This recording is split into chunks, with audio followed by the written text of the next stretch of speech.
Hi there. We're continuing our conversations on issues that can move us towards the next republic.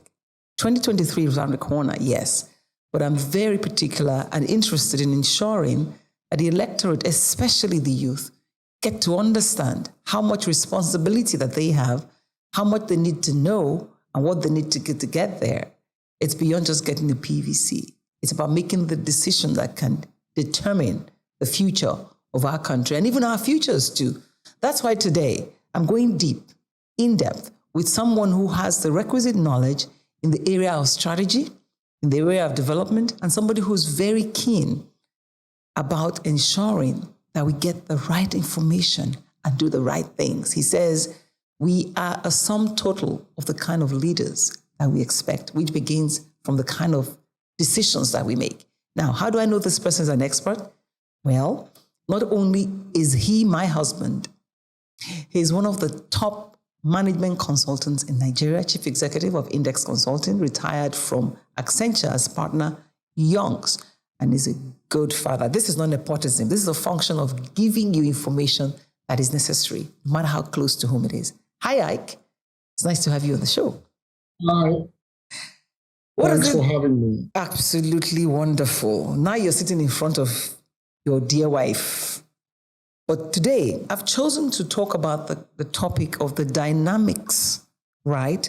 The dynamics of national development.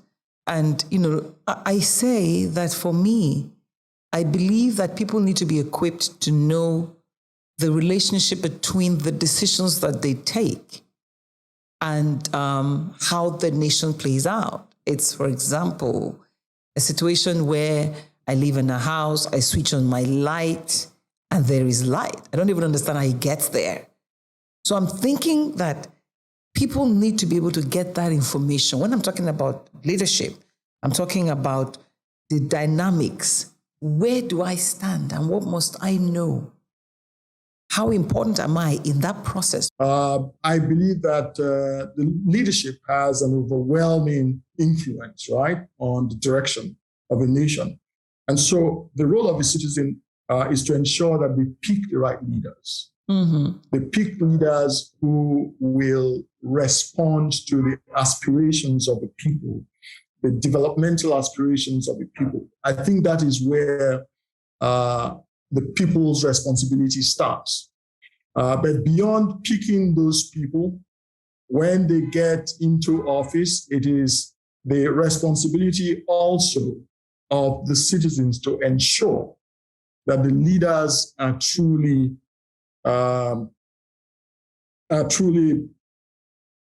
doing what the people want. So we must always hold our leaders accountable as well. It doesn't just stop with elections and picking the right leaders. It also flows into holding our leaders accountable in a very active way.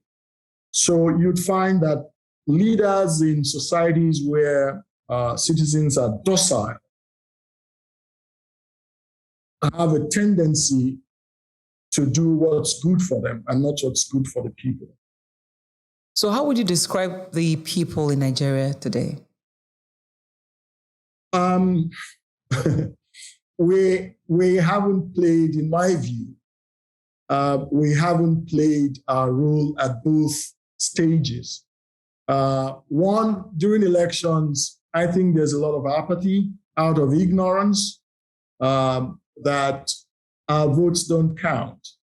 Also, of course, politics has been commandeered by what I'd call political bandits who have made it difficult for even responsible citizens to play their role at the point of elections. So it makes it very difficult. We haven't done very well.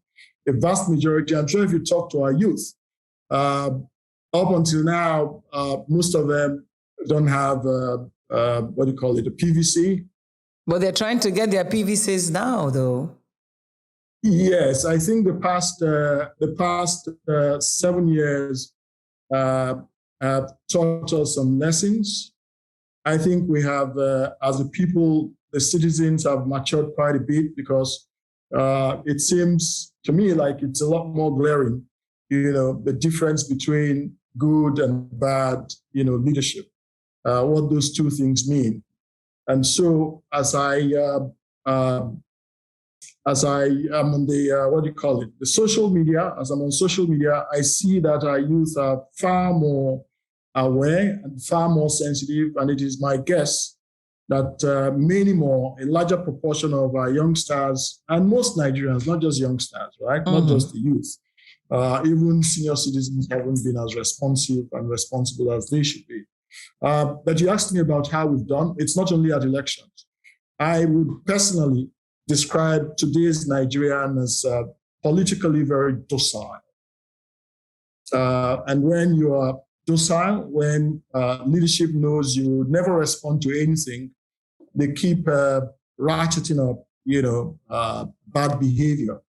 That's what we've seen in the past several years. And until we wake up and show that we care for ourselves, we care for our lives, we care about our quality of life and everything, and we care about our leaders being accountable by showing it actively, showing dissension if need be, and taking them on directly, at least within the law. I'm not saying we need to, but I think the law provides for us engaging with and trying to hold our leaders accountable. Until we realize that, we will continue to suffer from bad leadership. Okay, so based on what you're saying, we've had bad leaders up until today. We have had leaders who have not done their bit. And that's because we are docile. That's a large part of it. Yes, a large part of it is because we're very docile. Couldn't it be? The things we allow in Nigeria, right, would never, a tenth of a misbehavior, a tenth of a bad governance, a tenth, a hundredth, a thousandth of the corruption that we read about every day would get most other societies up in arms, and ensuring that they make their leaders accountable. We just let these things pass. And the more we let them go, the more our leaders take us for granted. And that would include you and I. Of course, we're all, I'm not standing outside, right? I'm right inside. I'm in Nigeria. And I know how it was several years ago when we would have called ourselves youth, right? When we were undergraduates and young adults. I think we were a lot more, we were a lot more active, we're a lot more... Like activists. Demanding. Yes, we're a lot more activist, right? And so we were able to, in the 70s, in the 70s when I was in the university, right, we wouldn't take any of this. The young as went on the undergraduates, streets. we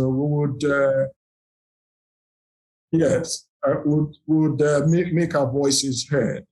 As young adults, we would make our voices heard. And that is why, for example, I tell people, youngsters, that it was for the activism of the youth in the 70s, 80s, and maybe early 90s, and some seniors, right, that we were able to get the military out of the way. If we were as docile as this, they'd probably still be there, So I guess when the military went, we thought the war was over and we had won. Mm-hmm. But the other side, the other half is actually holding our leaders to account. Once elections are over, once we have people out there. So yes, those are the two sides of citizen activism that's very important for citizens, especially the youth. And I tell my younger friends, that in most societies, because people are pointed to me to say, what about you? What have you done? I say, look, in most societies, I think it's the youth that show that vehemence, right? That, that direct engagement. Seniors will bring wisdom, and planning. But in most societies, the youth are the very, very activist segment of society. I don't see enough of that today. While I may agree with you, listening to what you've said, what it appears to me is that the activism of those who are like semi-elders now, like you, has yielded certain results of leadership. If those leaders that were elected were good, would we have a youth that is so confused today? I'm just wondering, though, that maybe even the elders didn't do the right thing. How did the youths come about? Where did they get their ideals and their values from? Which is what concerns me in all of this. Because these youngsters didn't fall from the sky. They are learning from something. And we must also give it to them. There are certain things that they have done. In recent times, the occupying of the toll gate was one step, right? So where did we go wrong having the kind of youth that are even more docile than we were? How did we get there? I think it's a combination of a few things. One, today's youth has, because we did not continue, we didn't follow up. You see the part of it I said we have to hold our leaders accountable. Let's talk about, say, since 99, right? Since this, what do you call it, democratic dispensation, we got the civilians in, and I think we went to sleep. Okay, we thought it was all over, it was done. But like I said a moment ago, that's just the beginning. We needed to hold even our civilian leaders as accountable, even more accountable, right, when they came. But I don't think we did enough of that. We were very happy, very jubilant that the military had left, and now we are democratic. So in the past 20 some youth, where our value system is being continuously eroded, life has gotten very, very tough, very hard. People have gotten poorer. Unemployment has grown. The educational system's been bastardized. So you imagine a situation where over 20, 25 years or even more, right? We've just operated a fairly messed up system. That can only grow a set of youth who have seen all the wrong things and have probably started imbibing some of those wrong values. So we've got a lot of work on our hands, to re-educate, our kids, our youth, to see things differently, imbibe better values, and also not give up on the society, because actually 25 years of what you call misrule can actually give up on the system. I also see a lot of that. Our youth, most of them have given up, and they've gotten to a point where all they want to do is live this. But we must be hopeful. We must sell all the good things about Nigeria to our youth and to ourselves. We should, as we look further down into the future, it is obvious for people who look deeply that Nigeria still holds a lot of potential, and that's what we should be building on, and fighting for. Nigeria has a lot of great things going for it, which is why the moment Nigerians leave these shores, right, they begin to shine. So it means if we create a good environment around here, we can all shine together and build a country that we'll all be very proud of. So the seniors need to continue to work at convincing our youth that all hope is not lost. Well, you say, talking to you and living with you all these years, I know one thing that's very clear that you always say, that people need to do more thinking. That is from thought to finish. For you, thought is what generates ideas and things like that. So now, when I speak of being mindful, what would we do if we were more mindful, if we knew that the dynamics of development at the end of the day comes to us being less docile and doing what exactly? That is the youth, right? Yes, the youth. Okay. Now, one thing I have observed, and maybe not surprisingly too, is that we have those of us who, as the youth who show interest, are locked in to what I call the gripe mode. They have complained, and that seems to be their home. Now, it's okay to complain. It's okay to identify the bad things about Nigeria, about our leadership. But we need to go from that point towards thinking of the solutions to our problem.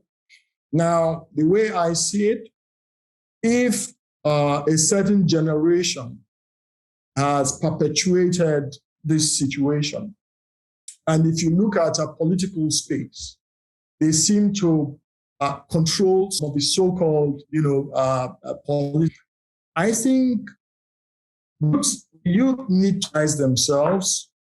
They need to move en masse into some political groupings where they do have an opportunity to design, for example, an opportunity to design a perfect and progressive political party or two, where they'll be the ones who are most influential in, say, the Constitution, the manifesto, the modus operandi of that party, and even the process of selecting their candidates, so that they throw their weight behind a party that they have a chance to be a part of designing. And by so doing, create an avenue for the vast majority of the youth who indeed can influence any election and should influence any election based on their numbers. So they're part of a movement that has a chance to change things. It's not enough to just complain and assume that you can make existing strong parties change their ways. You can also create your own party or join a party where you have a chance to influence things. I believe that's what the youth should do. Identify what they call the progressive organizations, political organizations, and settle for some of those, one or two, where they're in a position to influence the direction of things. And by so doing, influence the direction of national development. What you're saying, therefore, if these are youths who may be interested in running for office or in making their voices heard, what I hear you say is that that won't happen in any of the existing parties right now, any of the bigger parties, because we see situations where an election is won and then you turn around and say, no, that election wasn't won, even though we saw it, So they should be aligning somewhere else, is what you're saying? Yeah. Absolutely. We need not just to align, we need to go there en masse so that they're in a position to influence the architecture, as in the Constitution, the manifesto, the processes of those few parties that are not the traditional ones, because those traditional parties are obviously stuck, in their ways. And if they've taken us this far, if we continue to assume that they'll change and so follow them, we might be making a big mistake, especially the youngsters. I think they need to realign, not just realign as followers, because 35-year-olds are considered youth, right? 35-year-old persons can actually run a country. So they should go where they have a fighting chance to make that impact. Mm-hmm. That's my take on where they should be. So I find it almost futile for somebody who wants real change, to go to some of the traditional conservative channels, okay, hoping to hoping to change things fast. No, you can't. It's just the way life is, you know. They have their ways, they have their cultures, those parties. You need to create something. And luckily, there are lots of parties that are semi-dormant, right? Where people can move into and make all the difference. Well, that difference won't come on time. If you move into anywhere now, it's like starting from scratch. Does that make any good strategic sense? Yes, it is. It is late, almost late right now. However, you don't have to be in leadership. That is, you don't have to be in an elective position to make those changes I'm talking about. I think those opportunities exist right now for the youth to think quickly and begin to align with what their needs and aspirations. So what should they be listening for? One, I think, a lot of us, we know some of the challenges we've seen in the past few years. To my mind, one of the biggest problems Nigeria has is that of corruption. Yeah. Nigeria is an extremely, extremely corrupt society, driven by the political leadership. So you need to be looking at, if you've identified some associations as having promoted corruption the past several years, it wouldn't be very wise, to follow. You need to look for an association that does not represent that genre of Nigeria. We have a leadership that has embraced very top-heavy governance, where government is costing us an arm and a leg, right? And they've taken it for granted. They've designed systems for themselves where they earn better than any leaders in the world for a country that is a poverty capital of the world. If you see such a group, they can't mean well for the vast majority of Nigerians. That is another, so you need to go where people are talking efficiency of government. People are looking at, spending more money on the Nigerian than on themselves. If you look at people who have displayed a total lack of ethics, right, and principles over time, very glaringly, you know automatically you shouldn't be dealing with people like that, or you shouldn't support people like that. And if you don't need to look very closely to see things like that, people who, for example, can switch between parties freely, okay? Go from one party to another, come back and go back, and such people can be very serious folks. Those are very self-centered people, to my mind, who don't want to serve. They just want to take care of themselves. So those are just some three elements. Now, I personally also believe that a country needs to be well structured and put together for it to succeed. If you look at a place like the UAE, I think their constitution, in the context of who they are, has been a major driver of their success. We can talk about a few other countries. How so? I believe, yes. Let me explain. If you look at a place like, if you look at a place like the UK, it's similar. Now, most societies, most countries where there are different peoples, okay, who outlooks on life tend to be more federated. Yeah. And by that, I mean the difference between having a monolithic central government, right, and having a loose government where the sub-nationals have enough room to express themselves, I think they tend to succeed more in plural societies like ours. You see that in the UK, where there's England, there's Wales, there's Scotland, there's Northern Ireland, okay, and so on. You see that in a place like the US.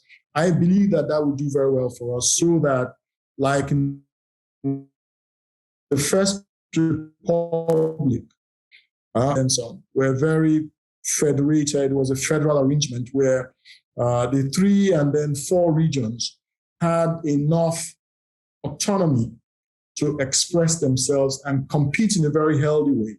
Until I think that would be, and that's what people who talk about restructuring and restructuring.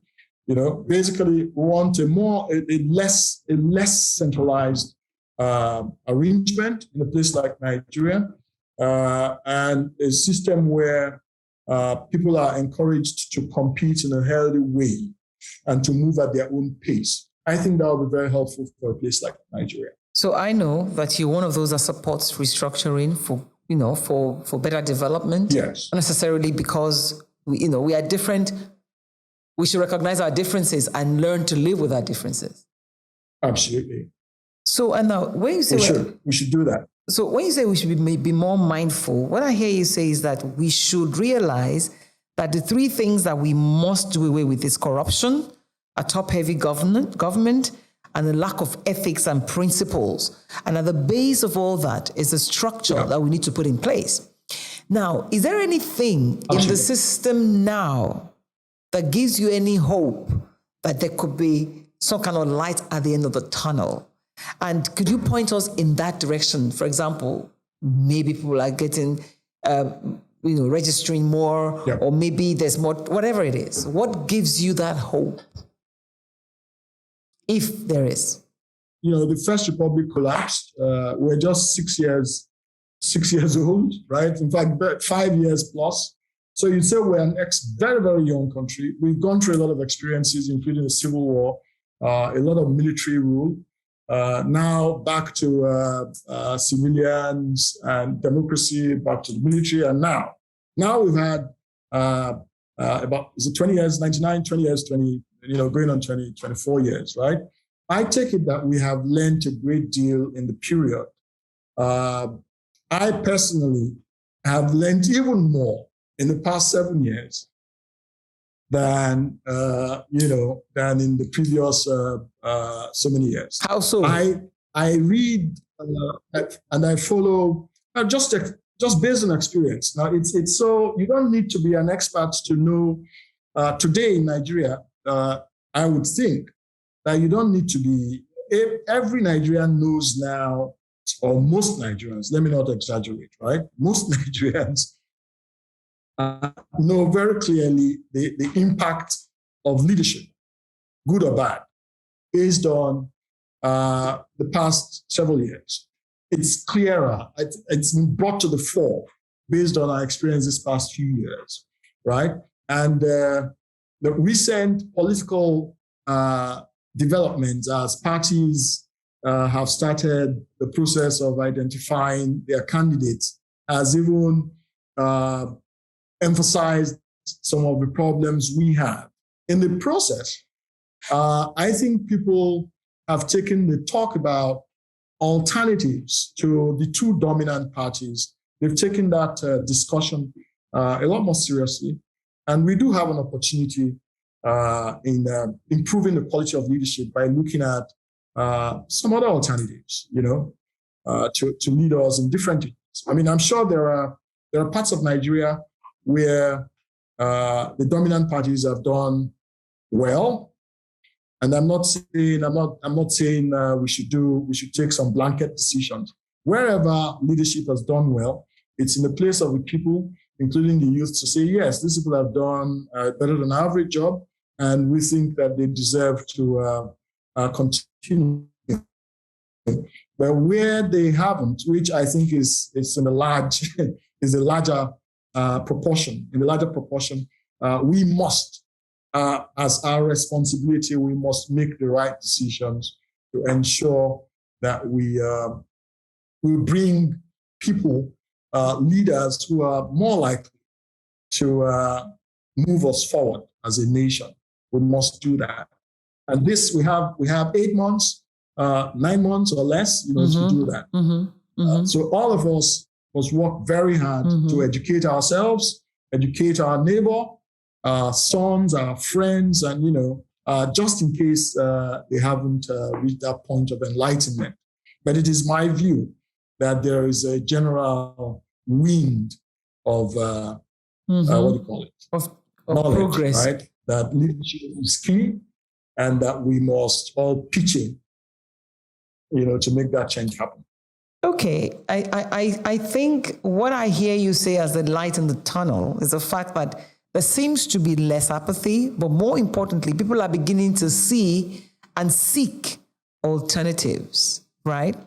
And you say in seeking those alternatives, we should be looking out for people or agents of change that have the capacity and they have a track record and a pedigree.